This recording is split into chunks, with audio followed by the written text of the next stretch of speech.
Katika Biblia kuna maeneo kama matatu ambayo yanaonyesha vile ambavyo ulimwengu wa roho unaweza ukakontrol ulimwengu wa mwili, yaani ukakontrol hapa duniani.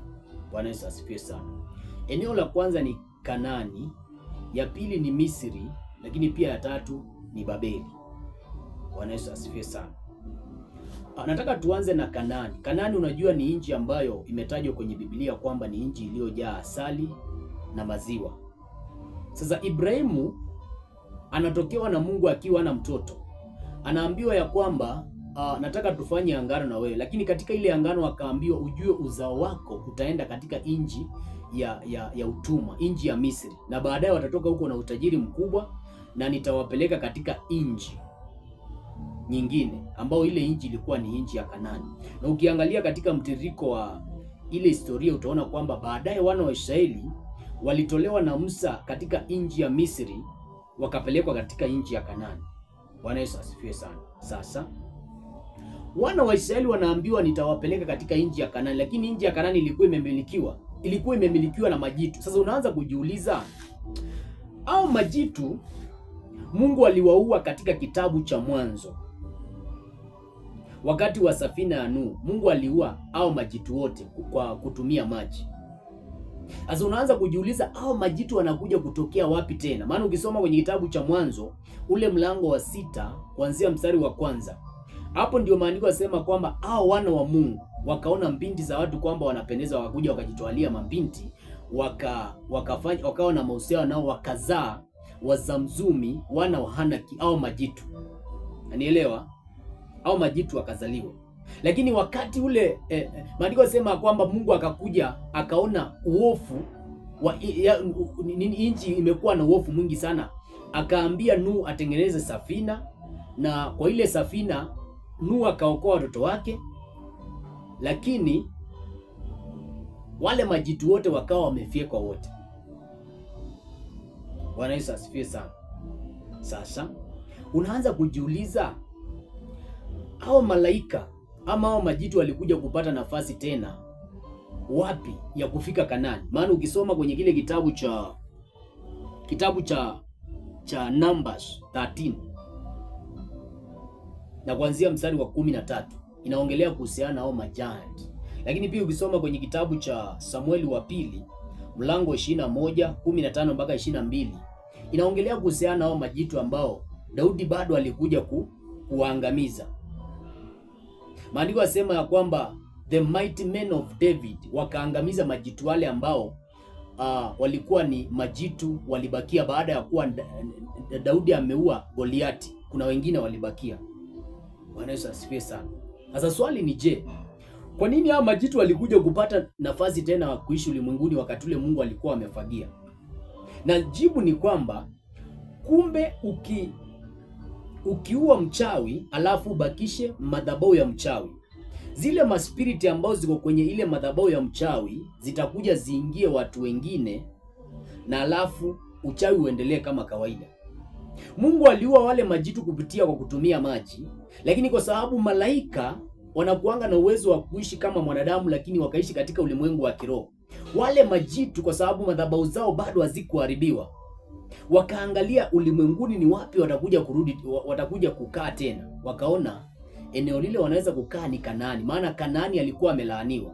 Kwenye kile kitabu cha Mwanzo mlango wa 9 na mstari wa 25, hapo ndio utaona kwamba Nuhu akilaani Kanaani, maana alilewa. Baadaye Kanaani akawa amemwona akiwa uchi, akamlaani Kanaani.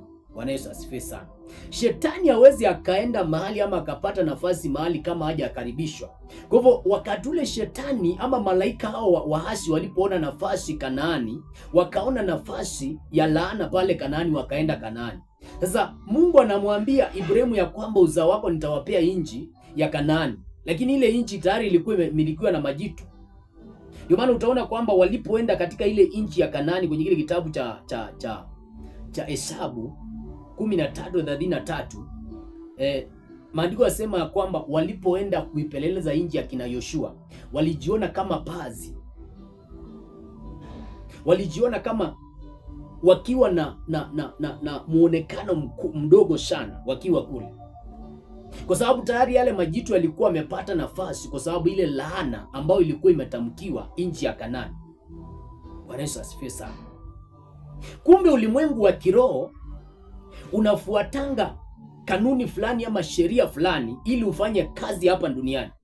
Baada ya kuwa wale majitu wameangalia wakaona kwamba Mungu ameisafisha nchi tena, wakaangalia wakaona kwamba ni wapi wanaweza kukaa, wakaona ni Kanaani, maana Kanaani alikuwa amelaaniwa. Maana laana ni nafasi ambayo shetani anawezanga kuitumia ili kumiliki katika eneo fulani. Hiyo ni Kanaani sasa. Bwana Yesu asifiwe sana.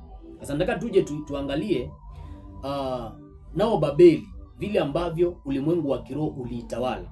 Kwanza ukiangalia Babeli ya kwanza ni ile Babeli ya Nimrod. Lakini pia Babeli ya pili ni ile ya Nebukadneza, na Babeli ya tatu ni ile ambayo imetajwa kwenye kitabu cha Ufunuo, ambao inasema Babeli mkuu wa makahaba. Bwana Yesu asifiwe sana. Ukiangalia maana sahihi ya Babeli utakuja kuona kwamba Babeli inamaanisha mlango wa miungu ama perversion. Perversion ni kubadilishwa. Ndio maana wakati ule watu wa Babeli walikuwa wanajenga mnara wa Babeli, lugha yao ilibadilishwa, ilichanganywa na Mungu. Na baada ya kuwa lugha imechanganywa, ikawa tena hawezi kuendeleza ile kazi ya kujenga mnara wa Babeli. Bwana Yesu asifiwe sana. Haleluya. Na ndio maana utaona kwamba kwa sababu Babeli ulikuwa ni mlango wa miungu, na tunapoongelea kuhusiana na mlango wa miungu tunaongelea kuhusiana na fallen angels. Wakati ule wale malaika waasi, shetani na malaika zake walitupwa katika eneo la Babeli. Hapo ndio walikuja kuangukia. Sasa Nimrod anapotengeneza ule mnara wa Babeli, alitengeneza mnara wa Babeli akiwa akilini mwake anajua ya kwamba hapa ndipo kuna mlango wa Mungu. Ndio maana ukisoma Biblia yako vizuri utaona kwamba Mungu anasema ya kwamba hao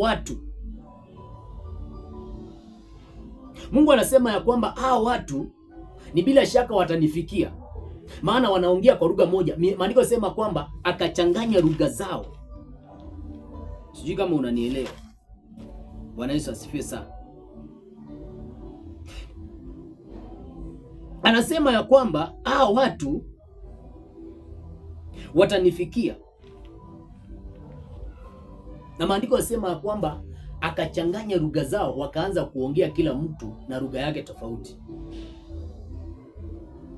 Sasa Nebukadneza baada ya muda mrefu akakuja akawa mtawala wa Babeli, akiwa kijana mdogo wa miaka kama 17, 15 ama 15, 17, 25. Nebukadneza akawa mtawala, na akawa ametawala eneo kubwa sana, kwa sababu alijenga ufalme wake eneo lile ambalo kulikuwa na fallen angels, kulikuwa na mlango wa malaika. Na ndio maana utaona kwamba kwenye kile kitabu cha Danieli mlango wa 10, Danieli anaomba akiwa katika ile eneo, maombi yake akazuiliwa, maana ulikuwa ni mlango wa malaika wa kuzimu. Ulikuwa ni mlango wa malaika ama miungu, malaika ambao ni miungu ya kuzimu.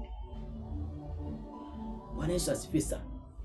Kwa hivyo mahali pale ambapo mtu anakuwa yupo, hapo mahali panaweza pakafanya huyu mtu asije akafanikiwa, ama huyu mtu akafaili katika maisha. Ndio maana ukisoma kwenye kile kitabu cha